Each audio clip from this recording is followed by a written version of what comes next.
2008 থেকে 12 সাল পর্যন্ত ক্রিকেট বোর্ডের ডাইরেক্টর ছিলাম এবং ওমেন্স কমিটির চেয়ারম্যান ছিলাম। আমার সময় ওমেন্স কমিটি ওয়ানডে স্ট্যাটাস পেয়েছে, টি-20 স্ট্যাটাস পেয়েছে। আমার ক্রীড়াঙ্গনের ইতিহাস 42 বছরের ইতিহাস। মনোনয়নপত্র বাতিল হয়েছে জামালপুর জেলা ক্রীড়া সংস্থার কাউন্সিলর আব্দুল্লাহ আল ফোয়াদের। এতেই নির্বাচনের আগেই বিজয়ী হয়ে গেছেন বিসিবির বর্তমান সভাপতি ও সহসভাপতি, এমনটাই গুঞ্জন চারিদিকে। তবে হাল ছাড়ছেন না ফোয়াদু, নির্বাচনের ইশতেহার অনুযায়ী আগাচ্ছেন তিনি। তার দাবি খুব সামান্য কারণেই তার প্রার্থিতা বাতিল হয়েছে, যা খুব সহজেই বদলে ফেলা যাবে। যদি তাই হয় তাহলে বুলবুল ও ফাহিমকে ভোটের ময়দানে জিতেই পরিচালক হতে হবে। কেন ও কিভাবে এই নির্বাচন হবে চলুন জেনে নেওয়া যাক। যদি শেষ অবধি ফুয়াদ প্রার্থিতা ফিরে পান তাহলে তিনজনের লড়াইটা হবে শিয়ানে শিয়ানে।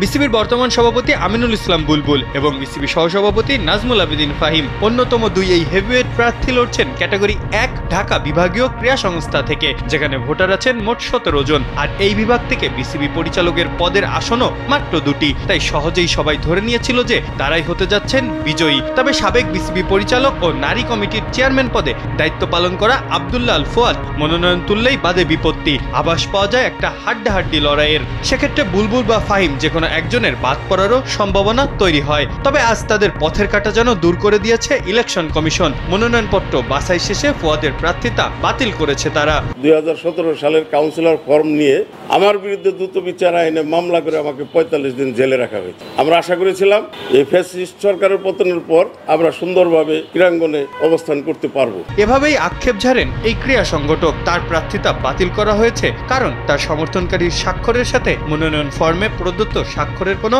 মিল নেই। কিন্তু ফুয়াদের দাবি তার সমর্থনকারী জাতীয় পরিচয়পত্র অনুসারে স্বাক্ষর করেছেন, এমনকি মুঠোফোনে কল করে তার থেকে সত্যতাও যাচাই করে দিয়েছেন তিনি।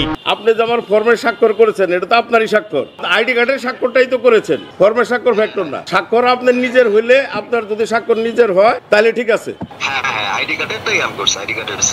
নির্বাচনী ইশতেহার অনুযায়ী মঙ্গলবার সকাল 10টা থেকে 1টা অবধি আপিল করা যাবে। এরপর 2টা থেকে 5টা অবধি চলবে শুনানি এবং তার ভিত্তিতেই 1 অক্টোবর দেওয়া হবে চূড়ান্ত প্রার্থীর তালিকা। তাই তো ফুয়াদের সমর্থনকারী কাউন্সিলর কাল আসবেন সশরীরে বিসিবিতে। ফুয়াদের বিশ্বাস প্রার্থিতা ফিরে পাবেন তিনি। যদি আসলে ভোটের ময়দানে যেতে পারেন তাহলে 3 হেভিওয়েটের প্রার্থীর লড়াইটা হতে পারে বেশ জম্পেশ। তবে এতে কি চিন্তার ভাঁজ পড়তে পারে বুলবুল ও ফাহিমের মাথায়?